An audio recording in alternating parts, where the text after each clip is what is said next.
Well, good afternoon or good evening if you're in the beautiful USA. And if you are overseas, it's already Wednesday morning somewhere over there.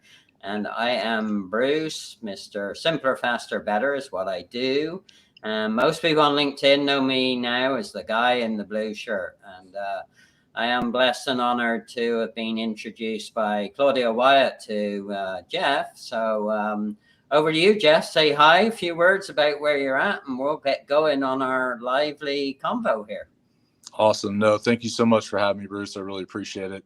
My name's Jeff Murray. I am the CEO, visionary public speaker of Brash Leaders, and I currently reside in Atlanta, Georgia. And I'm just super grateful to be on here. And yeah, thank you for Claudia for introducing the two of us. Yep. And I'm ready for this for the next 45 minutes to an hour. It's going to be great. Yeah, she's our Claudia's got a lot of chutzpah, so I'm sure you find that out when you converse with her, right? Absolutely, yeah. She's pretty amazing. Absolutely. Yeah. So I'm curious. Immediately, you're curious about the name. So as people know here, I don't rehearse my lives anymore, and I'm so glad that Jeff was willing not to do that as well, so we could just chit chat. So. Tell me a little bit about the naming of your business. That's pretty cool. Yeah, so it's a bit polarizing. I get the concept. Brash, and from a dictionary perspective, is not necessarily a word that people always would think in relation to leaders, but part of it is synonymous with self-assertive and being bold. Someone who's powerful and someone who steps up to the plate when things are needed most, and isn't afraid to speak up when they feel that what's right is right there in front of them, because it's never a wrong time to do the right thing. So that's where that comes from. And the brash aspect just really speaks to just somebody who isn't afraid to step up when the time is needed. Hey, and talking of which, like perfect timing. Look, the BA lady herself, Claudia Wyatt, is in the comments. Hey, Claudia. We were just thanking you for the interconnection, joining the dots between Jeff and I and some of the things we're passionate about. So thank you so much for that. And it's great to see you. And I miss our chit chats, but we'll circle back and do another one soon. So if you're up for it, just say yay or hi. So yeah, I actually, I'm a Brit at heart. So brash means something a little bit different in Britain, but yeah, it's a great combination. Kind of bold is a little bit more, I guess, sophisticated, or maybe a normal word that somebody would use. So I actually like the brash. It's a little bit more extendable than bold, right? Yeah, absolutely. That was kind of my directive when I was thinking about it. It was it just really had and it's not even that great of a story. I'll be completely honest with you. Like the story in itself, I was my favorite coffee shop out here in Atlanta is actually called Brash Coffee Roasters. And I love the coffee shop. It's amazing. They make great coffee. And I'm sitting there and I'm coming up with the idea of the name, and it hit me like a ton of bricks. I'm like, wow, that's just perfect. And it embodies who I am, embodies the brand, and everything that I actually really want to ignite within people. Yeah, it's amazing. Look, see, I got the goosebumps. So that's an amazing. You may not think it's powerful, Jeff, but that is an amazing, powerful story. And it's kind of like a couple of years ago, I was toying around with, my business name didn't really make too much sense, being Carnahan Process Solutions. And I was actually talking to a LinkedIn connection, and they didn't really know anything about what I did. And anyway, after chit-chatting back and forth, brainstorming, she said, well, it sounds to me like you do process cleanup. And it's like, that's exactly what I do. And amazingly enough, I jumped on GoDaddy, and I thought, there's no way that domain will be, and it was available. It's like, wow. So I just jumped on and signed up for process cleanup. And it's a great descriptor of what I usually end up doing. Sometimes it's personal processes that I help people clean up, and sometimes it's big company processes that are busted, no honked up, but it's still relevant, right? So that's the key thing. It's got to be relevant. And Claudia said, hey, we're awesome. No, you're awesome. You join the dots. And she said, yes, we can, of course, do some more digital connection. All right. Thanks, Claudia. I'm not sure LinkedIn user, not sure who you might be. So if you could let us know your name, you're saying hi to Jeff and Bruce. Thank you for being on. whoever LinkedIn user is. So how have you been able to take that thought process of brashness forwards, Jeff? What has that led you into? So, I mean, as far as what it's led me into is it's, just the whole dynamic of what I represent is really trying to ignite the fire within people. There's mindset work, obviously, with anything that we do in life. I think more and more in our culture, we're starting to understand that mindset is such a key element to anything that we do. And for me, it's about connecting the heart and the mind, and having that fire that burns. Maybe it's like rustling those coals and stoking those embers that have been kind of just dulled out for a little while within inside of us, that we're trying to ignite that fire, bring that up, and just stoke those embers and get that fire roaring again within someone to actually hit the exponential levels that they're actually trying to achieve in life, not just professionally, but also personally as well.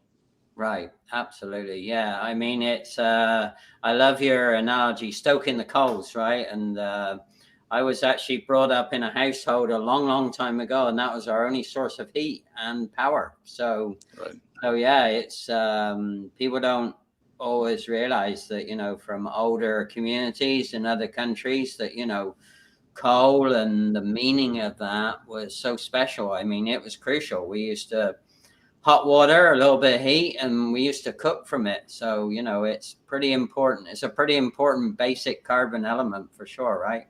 Yes. Yeah. It's definitely my favorite element for sure. I mean, just from the power perspective, I became very entranced by it at a young age, and just realizing the force behind it, how it can actually do a lot of good, but also can do a lot of bad. And it's about learning to control it within ourselves, but also using it for the best possible force that we possibly can. Yeah, for sure. So what have been some aha moments since you came up with a great name for what you're doing? What have been some lessons learned along the way here, or what would you do over maybe what to share with people? So I would say the biggest aha moment for me is I knew initially going into it, people would be a little subject on the name. They would be a little bit curious as to the dynamic, but the biggest thing too is just the type of clientele you're really trying to attract, and the different things that we're literally trying to achieve here with Brash Leaders, and making sure that the people that we have are exactly fit for what we want to achieve. And the thing is that we realize that not everyone's going to fit the model of what we're looking to do. And I realize you don't always appease to everybody in life. And I think when you get into this realm of entrepreneurship and working for yourself and doing those types of things, is you have to understand you can't speak to everyone. And that was probably my biggest thing. If I would change anything, is in the beginning, I was trying to speak to everybody. And I realized that once you speak to everybody, you're speaking to nobody. And that's always been a thing now, learning that, going through the process, because as I was getting into this, people would always tell me you should get into leadership coaching, inspirational, motivational type of work. And I just went into it just blanketly thinking, oh, people just gravitate towards the message and they like it, but it doesn't speak to anyone in particular. So really being super niche down into the direction of what you're trying to achieve and who you're trying to talk to. And eventually things will gradually grow from there. Yeah. Well, Claudia reminds us, ignite the fire. That's right. Well, she's got that fiery red suit on, so I know.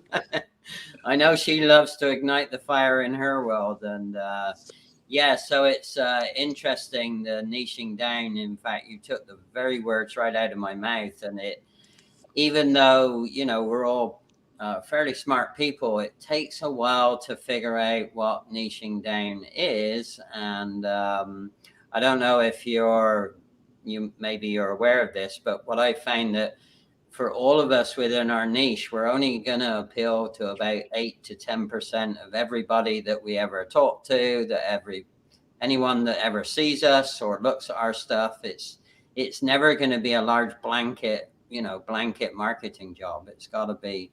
And it's good in a way, because like I found, I've worked with people that they don't fit into my jive, and I've struggled and they've struggled, and it's never gotten the best results. So, I find you have to be a little bit more patient, and, I only want to really help those 8 to 10% that are really in my niche, and I want to really niche down with them and do a fabulous job with them and for them. So yeah, 100%.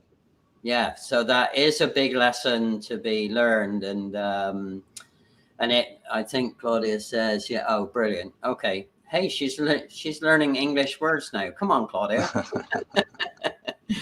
I don't usually say brilliant, but it's a slang word in England. A lot of people use brilliant, and so good word, Claudia. Good word. All right. So, what are you hoping to do? So, have you found your niche, or are you still working it a little bit more? Yeah, no, my niche that I've targeted in on is executive leaders that are looking to basically have a bigger impact within their company.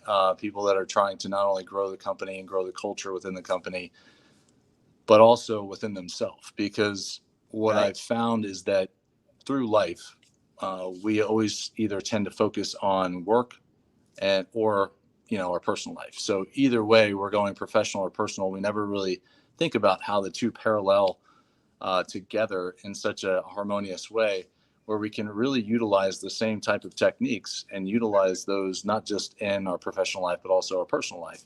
So building people up individually, leading them into a direction where their company has a more unified culture, where it's engaging for people, where they get more return on investment from the people they invest in.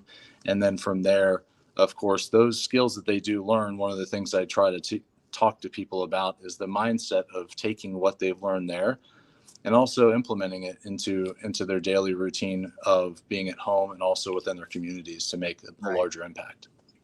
Yeah, it's interesting you should say that, because I was told a long time ago that, the growth of a company is directly dependent on the growth of the leader or leaders. And I used to just brush that off. But the more I've gotten into selflessly, learning and prospering and growing, particularly in the last 2 years, I've realized it has a really big impact on other people. And so that's one thing I've observed. And the other thing I've also noticed is if you're not the product to your own process, then number one, shame on you, right? And secondly, how do you expect to lead or be, mindful that you want other people to follow what you lead if you can't be the product to your own process, right? So 100%. Yeah, I couldn't agree more with that, Bruce. It's really, you work. I grew up when I first got into leadership back when I was 19 years old. Fortunately, some people might look at it unfortunately, I had quite a few leaders that I really did not resonate with. It was more of a dictatorship. It was more of a power trip scenario. But thankfully, I had the wherewithal at a young age to learn from the people that I didn't agree with. And that was probably one of the things that really compelled me the most about understanding the dynamics of leadership and learning from those people that I didn't agree with and building on those things of saying, this is something I wouldn't do. Thankfully, I had the opportunity to work underneath them to understand that and move that into shaping and forming into exactly what it is that I would like to do as far as a leader. Yeah, I totally agree. I used to be in a lot of pretty old school command and control type leadership scenarios, and they used to work for some situations, but mostly not, and they would blow up in a hurry. And I remember I had a very, very strong command and control leader, and I vowed always to not repeat his behaviors, number one, and not try and repeat some of the words and his body language and the overall behavior. He was a rough piece of work. And I think that's also, I'm a high collaborative, and I prefer to be collaborative. It just rests better with me. So yeah, absolutely. If you've got some actually bad role models, it helps you become a better good role model. So yeah, exactly. It really does. It's, because a lot of those bad role models, going back to how we were talking about leading by example, doing the work that you're actually telling people to do, you fall into that dynamic where people actually have that mentality of do as I say, not as I do.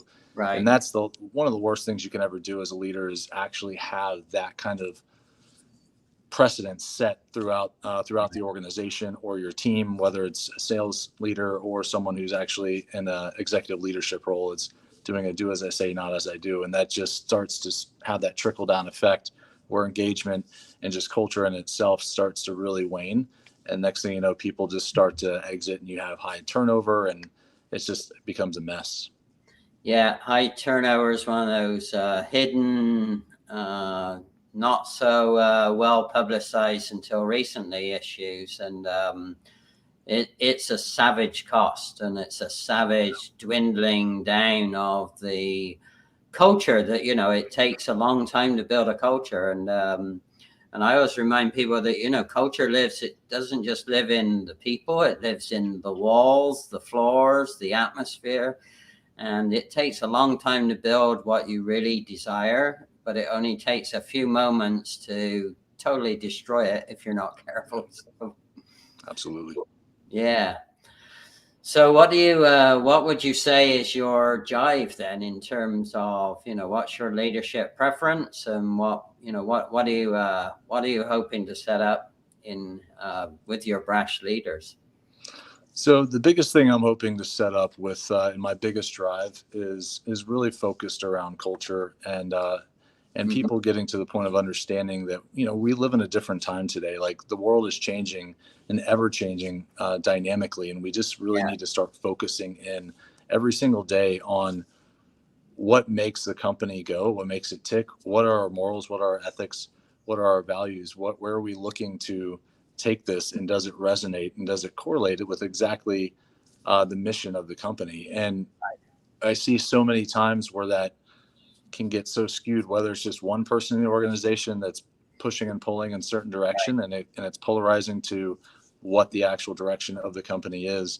And it's, for me, the main mission is to be unified in that direction, to have a force, but also know exactly like what it is that we're doing is so directly impactful as leaders to the whole organization. So we have to be very, very bold in our steps and self-assertive in the roles of like stepping up, and not just, if there's something that we know deep down inside, if it doesn't resonate with us, if it doesn't resonate with the mission of the company and the values, then we have to be bold enough to step into that role of saying, okay, this is not going to be right, even though maybe it may result in higher revenue for the company, but is this really the right thing for us?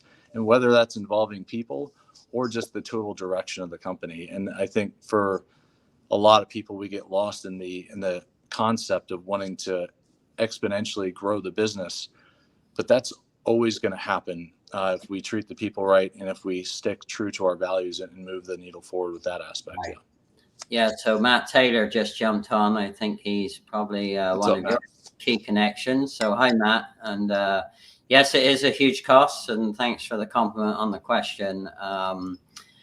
One of the things I've learned to do, because I'm a little bit older than some people, it's all about the questions, right? It's not necessarily the answers you hear. It's about asking the questions and then picking up on the rhythm and the type of words that people use to answer the question. And I find it intriguing how some leadership groups seem to be totally out of step with what's happening in the business, because it's almost like they create this crystal ball around themselves and protect themselves from really picking up on the energy and the beat of the company. And I find it amazing. And it's funny because I spent a pretty big chunk of my career being what they call a consultant. And when people used to say to me, "Oh, it's easy for you, Bruce, you're just a consultant," I used to say, well, hang on, I'm not really a consultant, I'm an implementer.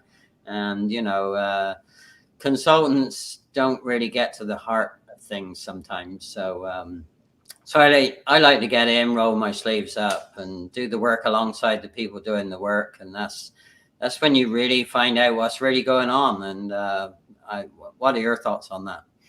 No, it's funny. I've just picked up on the thing you said, like you enjoy rolling your sleeves up. And that's always been, it's almost like it's a mentality for me. So when I'm at home right now, but when I'm going out to work and I've got my long sleeve button down on, immediately, as soon as I get it and I tuck my shirt in, like I roll the sleeves up. It's literally, it's a mindset for me of just getting in and saying, I'm going to dive into this and I'm going to go full force. And I'm going to give everything I've got. And that's always just the mentality for me, is just like getting in, like grabbing a hold of everything and just guiding the ship and understanding, and then also empowering the people and showing them that you're doing everything that you're asking them to do, and then empowering them and showing them, asking the right questions to do the right things, and giving them that guidance to where they feel uplifted and they don't feel ashamed and afraid to actually step up and actually do the work. Because I can't tell you how many times throughout my career I've worked for people and over people where we're talking about different things, and you hear them say something to where they're like about the past, about maybe a past leader, or the way directions have come through, and they're afraid to actually do something out of fear of retaliation, or out of fear of like getting yelled at, or, you know, disciplined for whatever reason. And my biggest thing is always like, hey, I'd rather you roll your sleeves up. I'd rather you step up to the plate and try it. And if you fail, there's really no failing. And you try, it didn't work, get up and go again. It's fine. Like, just keep going, because eventually that's where learning happens. Because in a dictatorship role, and you just sit there and tell someone to do something, it's just like anything in life. If you always are guiding and dictating, people will do it just out of the aspect of wanting to keep their job, or do it just because they're like, well, whatever. But there's no buy-in. You know, they've really got to have that understanding and that thought process of saying, oh, okay, so this is safe for me to make the decision on my own, and I'm going to make that decision on my own. And then, or you just kind of help them find that answer without giving them the answer. And then through that, and just through the coaching that I've done with people in general, that's where the true transformation of individuals starts to happen. And you start to see them roll up their sleeves and just go in at full force.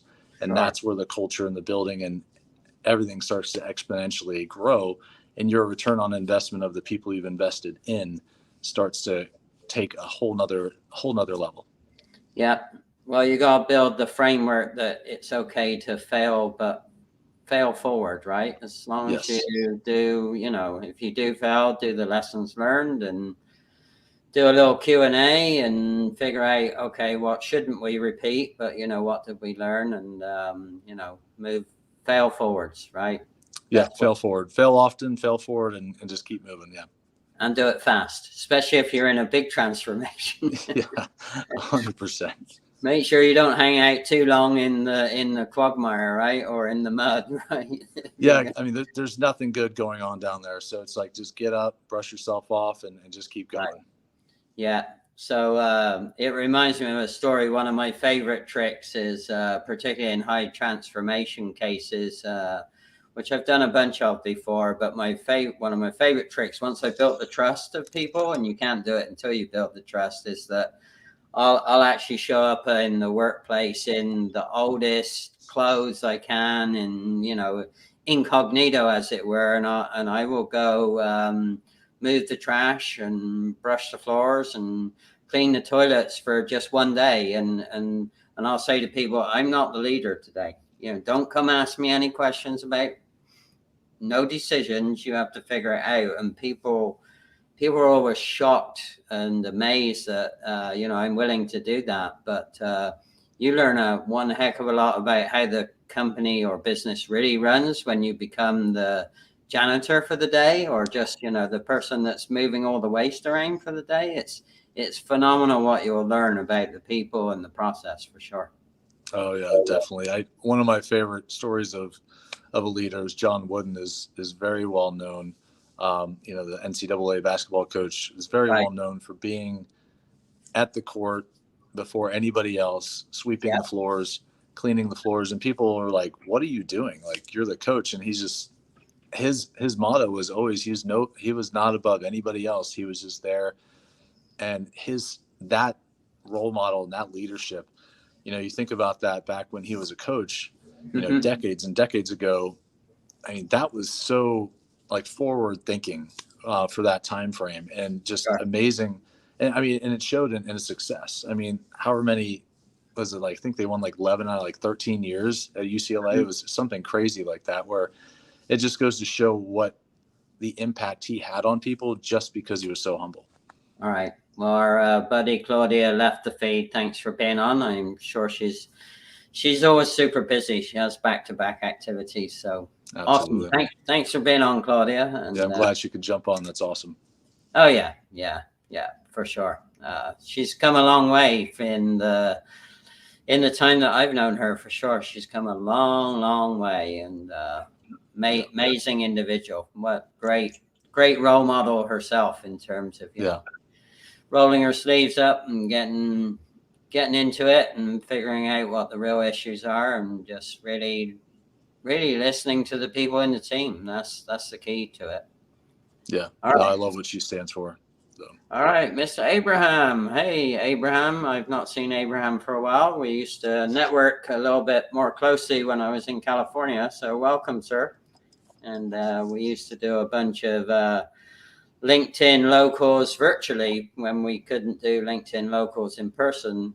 And so I don't know if you've ever done those, Jeff, but I'm actually going to be co-hosting LinkedIn locals in person starting in January here in the Tempe Chandler area. So really looking forward to that. And my co-host is Mary Van Brandt she moved from San Diego to Surprise, Arizona.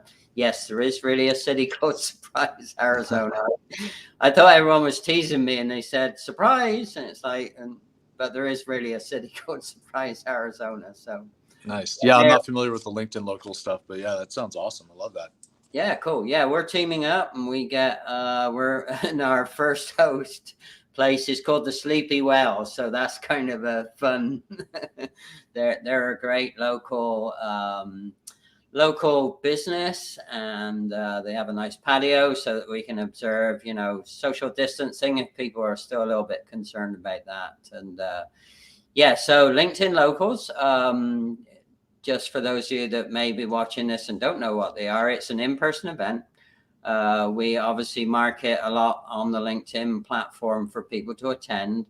But I always used to lead and co-host along the 3 pillars, which is we're here to learn, and we're here to prosper, and we're here to grow. So it's not selling, it's not, you know, business card exchanging, it's not all that transactional stuff. It's all longer term stuff. And we have a learn segment, and we have a little couple of exercises that we do for the prospering and growing, and everyone has a great time. And then Mary brings community and connection and power. So she's amazing at getting the local companies to sponsor. So it's going to be partially sponsored, and it's just going to be awesome. So we'll see. That's awesome. Kudos to you. That's great. I can't wait to see more about that. Yeah. If you're ever interested in wanting to lead one, then I'd be more than happy to help you at a different time to figure out how you might want to do that. And it's hard work, but there's a lot of reward from the hard work as well. So yeah, absolutely. I'd love to hear more about that for sure. That'd be great. Yeah. And and the first thing I would do is actually just do some research. There may actually be some LinkedIn locals already running in the Atlanta area, and that's kind of how I got involved. I just went along as a participant and saw what was happening, and it was a very, very different networking event. It wasn't a very traditional or typical networking event, and I loved it because it sat right in my lane of collaboration and community and connection. So it was a slam dunk for me. Easy. That's awesome. Yeah, I'm totally down. We'll have to talk about that a little bit more for sure. That's really, really intriguing. I'd love to hear more about that. Yeah, but I would obviously, with the holidays going on, there's probably nothing going on right now. But yeah, you might want to do some research, and if you find somewhere in the Atlanta area, then yeah, we can reconnect, and I'll be more than happy to help you. At least I'll share what I've learned from being involved with them before. So for sure. Awesome. Yeah. All right. So where do you see brash leaders going here? Jeff? So, good question. Actually, I've been working on quite a few things right now. Currently working on a group coaching program that just from more of a broader level spectrum of things. And that's really kind of my strength and my forte is coaching people in groups, just because that's what I've done my whole life. Right. But I'm still doing the one-on-one coaching. Obviously, that's still a main focus, but building the group coaching program. And then aside from that, working on putting out a podcast. Been really working really hard on that this month, because that's really something for me that I'm super passionate about, is getting the message out there to a broader spectrum. And just the biggest thing for me is, you're not going to impact everybody, but it could just be that one thing that you say, just one person all of a sudden hears something and it pulls at their heartstrings a little bit. It triggers them to feel something that a little bit deeper than what they maybe hadn't felt before, and starts to inspire them to be something greater. So it's not always about the one-on-one individual, like high ticket type stuff. For me, it's really about impacting people on a broader level. And that's why I want to do the group coaching, the podcast, and also the big picture is developing this into more public speaking aspects, to where I'm out there inspiring people, not just always about leadership again, but also from a mindset perspective of really what it takes to step into your true authentic self. Letting go of your ego and just involving people a little bit more dynamically, just getting into that deeper seated element of yourself, to be like, you know what, I can be who I am. And not everyone's going to like that, but at the end of the day, the right people are going to attract to me. And that's the type of message that I'm really wanting to achieve, just through the podcast as well as through the public speaking. Right. So what I find, it's that 8% channel. So 92% of the time you're not going to resonate, and that's okay, because if you resonated all the time, you'd run out of horsepower and capacity to do a really good job. So it's probably good that there is that filter. So how many are typically in your groups that when you get the group coaching together?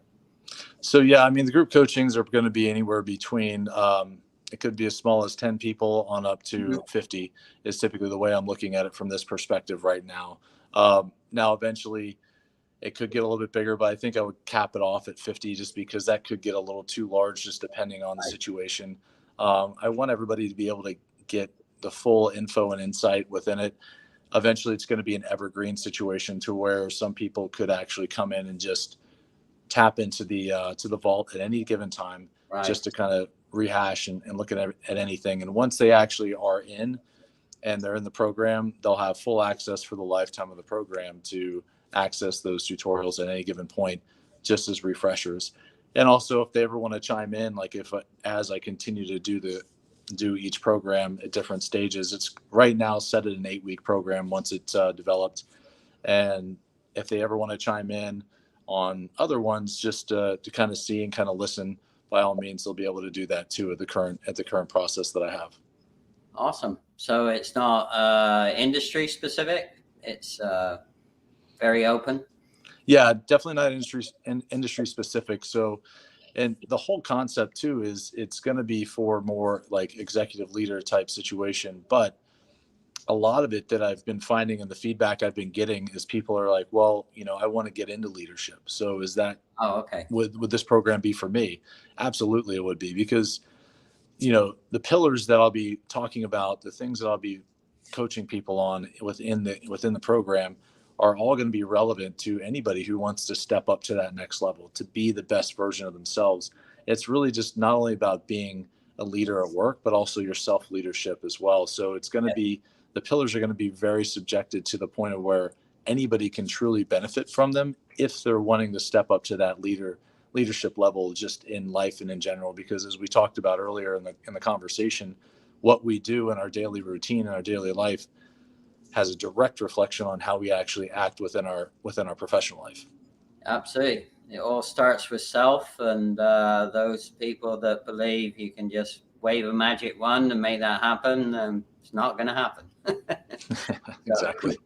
And particularly when you're in a redirection, I've had to, like many people, I've had to go through a lot of redirections and ducking and diving and swerving or zigzagging. Somebody called it zigzagging on one of my recent interviews. And yeah, it takes a lot a lot of self-confidence, a lot of self-control, self-discipline. It's all those self things before you can lead others. So yeah, 100%.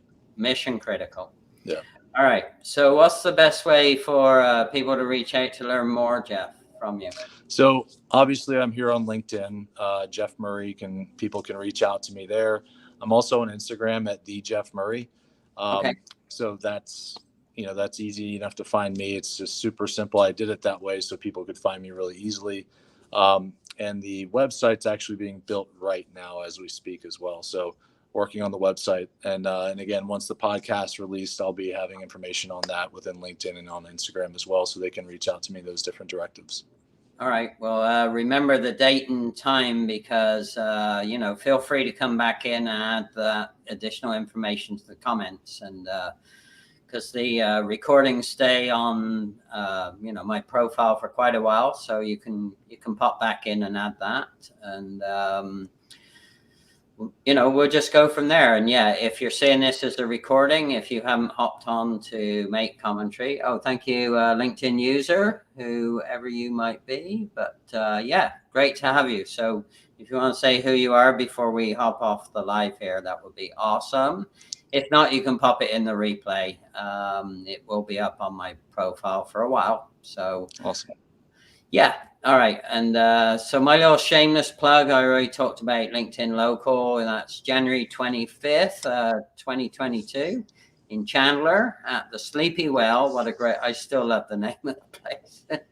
There'll be a bunch of wells there, and it won't be very sleepy. I can assure people we're going to have fun. And then on a business level, if it's okay with you, I'm just going to do a little video outtake. So hang on a minute, Jeff, and I'll do that. So, what if your processes do not work well? Did you know you can save or eliminate massive amounts of wasted steps, time, money, or other resources? Bruce can show or teach you how. Take the next step. Visit his website at processcleanup.com and book a casual yet confidential call with Bruce. It just might change your world forever.